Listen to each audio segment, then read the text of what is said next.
Hello, class, and welcome to week 6 of the Philosophy of God here at Holy Apostles College and Seminary. I am, of course, John Studi, your professor, and we are covering the fourth way, which is an argument for God's existence, which I think has caused most interpreters of St. Thomas's five ways the most consternation, and given them the most difficulty. And a part of this is because, at first glance, the argument almost doesn't make sense, especially given the way that we think of things in our modern context. Truth and goodness and beauty, truth and goodness and being. These aren't we don't conceive of them in the exact same way St. Thomas would. And now this section of our lesson isn't going to be focusing so much on the various deeper details of Aquinas's fourth way, but rather what I want to offer you is something of an informal presentation of Aquinas's argument from the grades of perfection that we find in things. And this is actually something that I was able to explain to middle schoolers and high schoolers a few years ago that they understood in such a way that even though they may not have been able to perfectly express the idea, it gave them something tangible. It gave them something that was really substantial for and satisfied the doubts that they were experiencing. I gave this at a middle school youth camp, and the kids were having some troubles with understanding that faith and reason are actually something that works together. And I gave this talk to 200 teenagers, and probably about 70% of them later either understood it at the end of the talk, or they came into a fuller realization of it through further conversation. And what was great about it is that even though the way that I presented here is a bit more simple and stripped down than what you're going to find in many other interpreters of St. Thomas, who like to kind of go into the depths about the transcendentals and the analogy of being, which I think is very important for the argument. The stripped down version doesn't really lose any of the beauty, and that was something that really appealed to a lot of the teens, is that this argument not only gives them a first cause of things, but it also gives them a first cause, which is goodness itself, which is truth itself, which is being itself, which is power itself, and all of these wrapped up in one act. And so it gives us something that's a very close approximation to God, in whom we actually, in whose very essence, or in whose existence we participate, because we take part in God's existence. I'll get into more details of what it means to participate in God, and about the transcendentals and the analogy of being in later parts of this week. But for now, I just want to give you my quick rundown of an informal presentation of the fourth way that I think has actually been fairly effective in my own experience with youth and with non-youth as well, with adults. And so usually what I say is I just point out the very simple fact that things around us exist. Despite all their differences, the very first thing we can know about the stuff that we bump into is that it exists. It's real. It's there. And then secondly, when we bump into it, we realize, whoa, not only does it exist, it's doing something. And this is a wonderful thing, because when we understand, or when we realize that a thing is doing something, we can start kind of getting a grasp on what it is. And the reason for that is because a thing can only do what it does because of the kind of thing it is. Okay, let me say that again. A thing can only do what it does because of the kind of thing that it is. All right, maybe a little bit abstract there, but let me break it down a little more simply for you. When we look at a rock, for instance, we stub our toe on it, and we realize, ouch, that hurt. Ah, stupid rock. But we notice that the rock is hard. So the rock exists in a hard, solid manner. And it exists concretely. It's actually there. It's right there in front of us. But beyond that, it doesn't really do very much. You don't see a rock climbing up walls, or seeking after food, or writing poetry. A rock has a very simple existence. It's limited to a very small amount of real estate, existential real estate.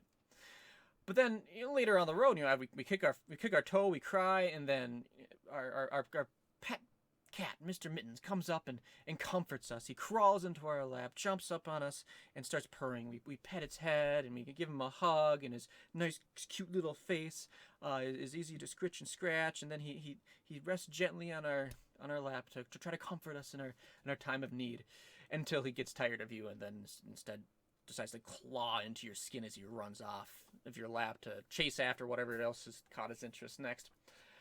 Cats are evil. But at the very least, they do a lot more than rocks do. So just like how rocks exist, and they're heavy, and they just kind of do the concretely existing thing, again, not much there, cats do a lot more. Like I said, they jump up on your lap, They purr. They try to seek out companionship. They are looking to communicate something to you. Usually, their disdain for you. But in any case, the way that they go about existing is much broader. It's much bigger than the way that a rock goes about existing. And now, just like how let's look at another example. Just like how rocks exist in a rocky way and cats exist in a very kitty-like way, and that all the actions that they take are going to be limited to that way of existing. It's the same thing, with humans. We can jump up another level, and so we see there's a more existing going on. There's a little bit of existing going on in a rock, more existing going on in a cat, and we can tell because of these are the things that a cat does. But even in humans, there's even more going on with respect to the way that a human being goes about existing than there is either a cat or a rock. Although there are some elements that are again similar. Humans exist. A human will exist concretely just as much as a cat or a rock will, but the way that we go about existing is so much bigger and more expansive than what we find in either a cat or a rock, like I said. And so even though both a human and a cat will eat, the way that they eat is different. I think both cats and humans are omnivores. I think cats are more carnivorous, although I've seen cats eat vegetation as well. So I mean, there's that. I'm not sure exactly how omnivorous they are. Anyway, it doesn't matter. It doesn't matter that much. In any case, what we see, and this is what the important distinction between the way that cats and humans eat, isn't what they eat, but it's how they go about assessing what they eat. A cat catches a rat and it eats it. That's it. It's purely for survival. But a human catches a rabbit and then, eventually starts adding things like salt and pepper and carrots, and we go about trying to find ways to improve the quality and the experience of eating that goes over and above simply the caloric intake that we need in order to survive. There's something more to the way that humans interact with their food than what you're going to find in cats or any animal for that matter. I mean, cats, they eat kibbles and, was it kibbles? No, that's a dog thing. Cats eat meow mix, and beyond the meow mix commercial, the one where the meow mix, or we love meow mix, we please deliver. I can't even remember the jingle. I'm terrible with songs. In any case, what counts is that with cats, they don't go about singing the praises and offering Yelp reviews online for their favorite trash can that they eat out of, or the best pack of rabbits that they're gonna go hunt. That's just not what cats do. But humans, we do this kind of stuff all the time. We go on Yelp and offer all sorts of reviews for our favorite Mexican restaurant, favorite Chinese restaurant, or whatever else it might be. Or even we spend years of our lives drinking wine so that we can become a sommelier and simply just be snobbish about the fanciest kinds of things that we want to eat. Or another consideration. So, and one of the things about cats that's very interesting is they clean themselves a lot. And they're I think a little bit cleaner and neater than many other animals, but especially dogs. Dogs are kind of slobbery, and they have to be trained to poop outside and everything. But cats are a little bit different. They constantly groom themselves, and they use the litter box, which is awesome. You got to train them to use that litter box too. But by nature, they would do the same thing. Out in the real world, cats will bury their poop in the sand, which is a wonderful innovation. I gotta give them credit for that. Humans, on the other hand, think about it. What have we done? We've invented indoor plumbing. We have cracked the mysteries of the genome, so that we can start so that now we can start taking care of ourselves at the genetic level and assessing the risks for disease. We have discovered vaccines which provide cures for some of the most deadly illnesses that history that the humanity has ever faced. And now we've all but eliminated some of the most common childhood diseases like measles and mumps. Although it's still something that does occur some places, but anywhere where there's vaccines available, where humans have kind of peered into the nature of the reality and abstracted from it, how do we overcome this obstacle in our to our well-being? We've done that. This is incredible. And the heights of human achievement don't even end there. What else have we done? We come up with philosophy where we think about the deepest truths of reality, about what it means to be good, about being, about our ultimate origins. We think about We think about how to manipulate the world around us so that we can not only create comfortable homes, but just look at this camera, for instance. This camera is capturing the light from my lights and bouncing it off of various little electronic gizmos inside the camera and delivering it to your screen from hundreds of miles away. We've gone to the moon. We have plans to go to Mars. This is something that's not just, a few steps away from what cats or dolphins or even monkeys do. This is this is a qualitatively different way of existing. We can perceive the truth and the reality of the world itself and choose to do certain things with it. And not just things that directly benefit our survival, but we pursue these things for the sake of their own for themselves. We pursue the truth for its own sake. We pursue the good for its own sake.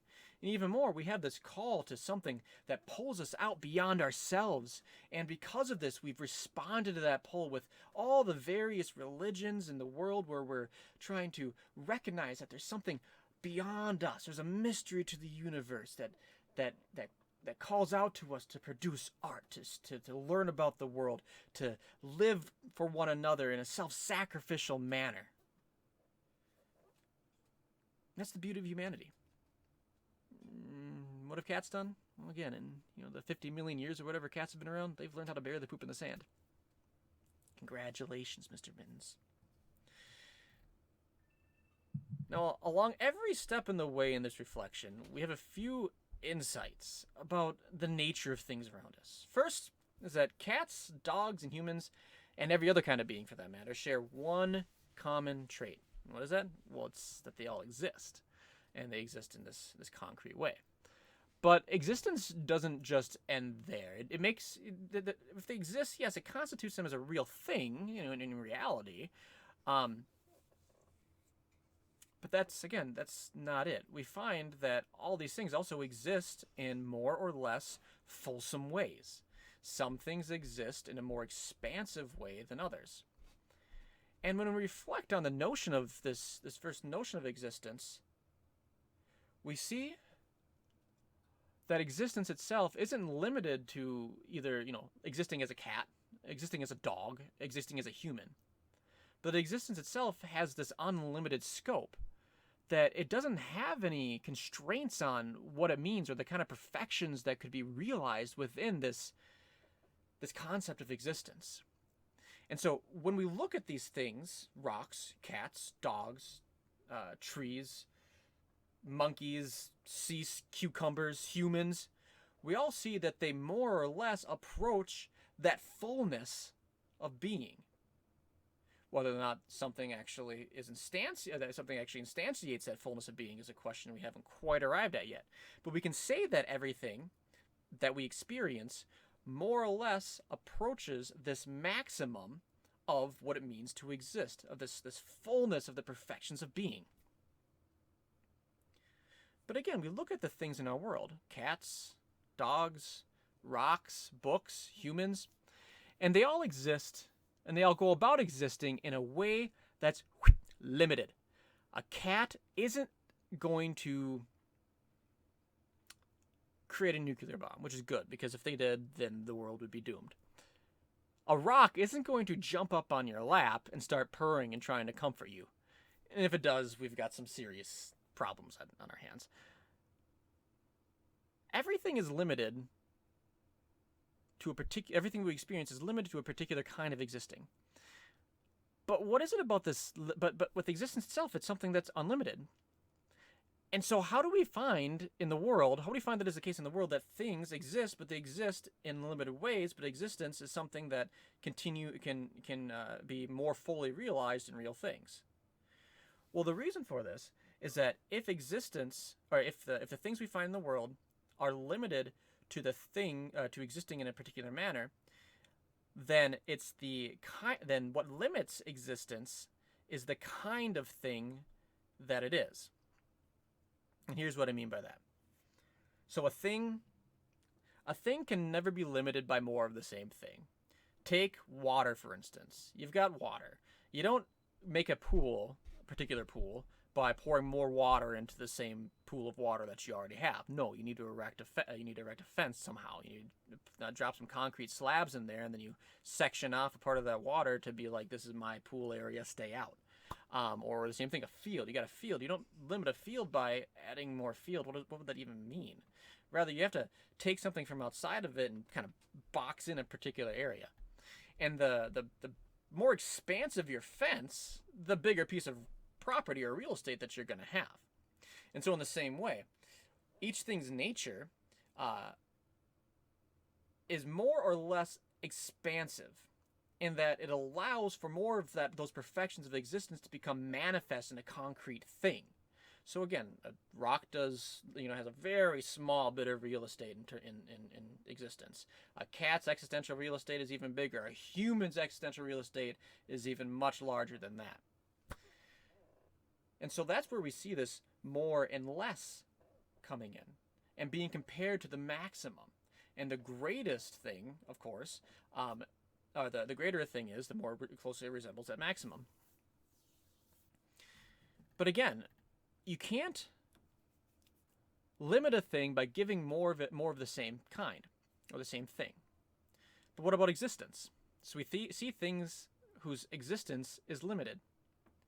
And we also see, so that what we know is that from that is that because the kind or the what of a thing limits its existence in the way that it can exist, then the what of a thing and its existence are different. But how do they relate? They relate this way.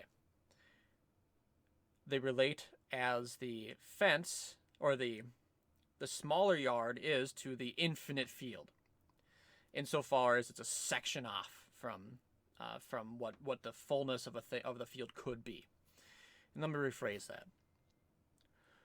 Outside, we've already talked about how a thing, if it's going to be limited, can't be limited by adding more of the same thing to it. So you have to add something to it from the outside. But outside of existence, what is there? Nothing. But if we find in things something about them, the what, which is other than existence, then we have to say that this, the what, considered precisely in itself, apart from existence, is nothing, really. And so when we ask, how is it that we find in things that they have these varying grades of being, or these various ways of being limited in their existence, when they in themselves are not something which has existence, but rather they're made to exist or made to be constituted as a real thing by their active existence? Well, I think we can sort of understand this with a bit of an analogy. Let's say you kind of have a cold day, and you come into a warming house over by your local hockey rink, and you open up the door, and the foyer is a little bit warm, a little bit cold because the cold air is still coming in from the outside. And as you take off your boots and everything else and move through the house, you find that the next room is a little bit warmer. Oh, this is great. I'm starting to get comfortable. And then you move on to another room, and it's even more comfortable and warm. And then you get on to the next room, and you're starting to feel this beautiful heat coming in. And you finally get to a place where the heat is totally present, and you realize that you're on fire. What's happened? You stepped into the fireplace. Watch out where you're going. But what's happened before is, as you're passing through these different houses, different rooms in the house, it's getting hotter and hotter. The rooms in themselves don't generate heat, they receive it. And it's only until you find, or can even posit, that there must be some source of this heat that you can even account for the heat in the rooms itself.